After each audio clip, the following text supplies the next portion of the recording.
سلامونه. امید لرم چې تاسو ټول به روغ جوړ یاست او ژوند مو ښه روان وي. د یو نوې ویډیو د یو نوې موضوع سره بیا ستاسو خدمت کې حاضر یم.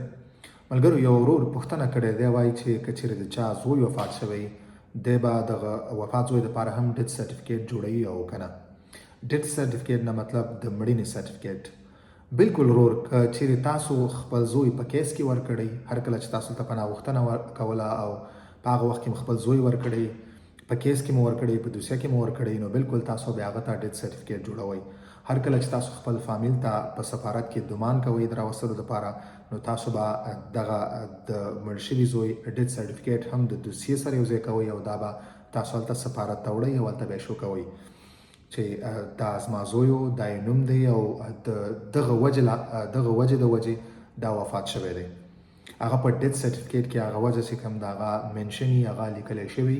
نو تاسو که چیرې خپل زوی په خپله دوسیه خپل کیس کې ورکړئ، نو دا طبیعي خبره، تاسو به هغه ته ډیت سرټیفیکیټ جوړوئ. دا ضروري خبره ده، تاسو باید حتما ډیت سرټیفیکیټ هغه ته جوړ کړئ. مننه ملګرو، ویډیو همدومره وه. که کوم ورور پوښتنه لري، تاسو خپله پوښتنه دلته په یوټیوب چینل باندې کمنټ کولی شئ او انشاءالله په خپل وخت به زه ستاسو د پوښتنو تاسو ته جواب درکوم. تاسو کوشش وکړئ خپلې پوښتنې همدلته په یوټیوب چینل باندې کوئ. زما دپاره به دا اسانه وي، زما دپاره به دا یوځای وي او زه به ستاسو پوښتنو ته زر تر زره جواب درکوم. وخت به کم لګیږي او تاسو به خپل جوابونه اخلئ. مننه ملګرو، ښه وخت درته غواړم. په مخه مو ښه.